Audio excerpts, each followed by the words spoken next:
Hello ho, dini ho sa amin ay magluluto naman ako ngayon ng cheesy bangus.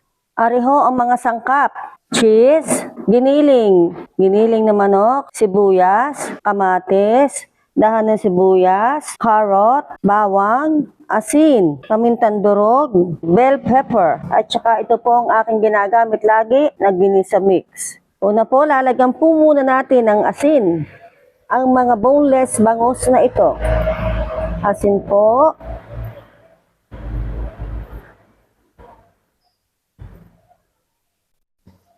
Then po, pamintang durog.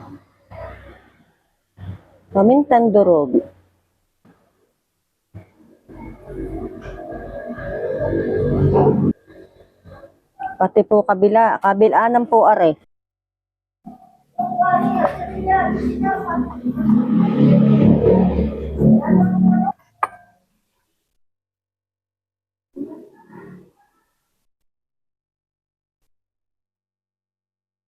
Tapos ito pong ginisa mix para magkalasang ating ipipritong bangus.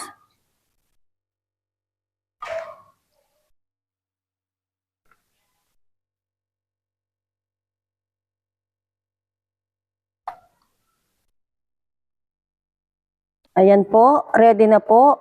At atin na po itong ipiprito. Magigisa na ho ako ng bawang. Una ho bawang. Then sibuyas. Then ito hong ating giniling. At the same time ho, ako ho ay magpiprito na rin ng bangus para ho magkasabay na sila. Tatakluban ko muna ho rin ng kaunti para ho maluto. Yan. Dito naman ho sa isang kawaling ito, ay ako ho ay magpiprito na ng bangus. Piprito ko na ho rin bangus na are para ho magkasabay na sila ang bangus at tuloy takip. Dahil ito ay magpipilantikan. Pag ari ano, dahil rin bangus na ari pag ipiniprito ay nagpipilantikan ang mantika, ay ako'y mapapaso. Yan. Ilalagay na natin ang oyster sauce. Ito, inilagay ko na po ang oyster sauce, pampalasa sa aking tinimpla. Ay pilantikan ang bangus para aring nagpiprito ko ng taba ng baboy. Ay igayahin ko muna ng kaunti bago ko ilagay ang mga para hapkok, yung mga kamatis. Kailangan hapkok ang luto natin ng kamatis. Saka aring mga gulay. Nalagay na po natin ang carrot. Tapos ari po kamatis.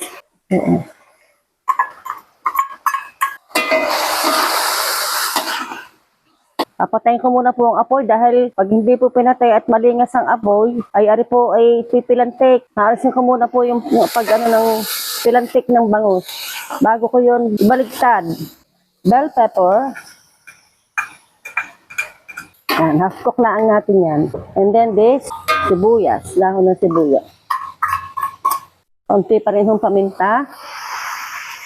At saka ito pong aking ginisa mix. And luto na po ito. Yan, pwede ko na pong balikin. Dahil ariho ay hindi napipilantik. Patay na ang apoy. Pag ariho babalikin nyo na ang apoy ay nakasindi, ay talagang ari magpipilantikan. Hindi ko ari masyadong prito, luto. Ito po.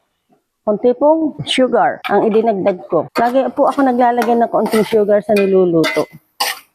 Konti lang po. Another taste.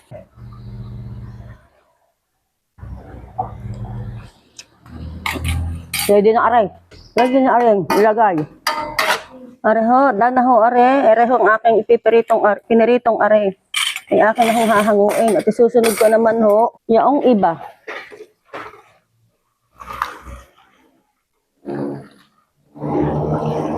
Itilisin natin ang mantika.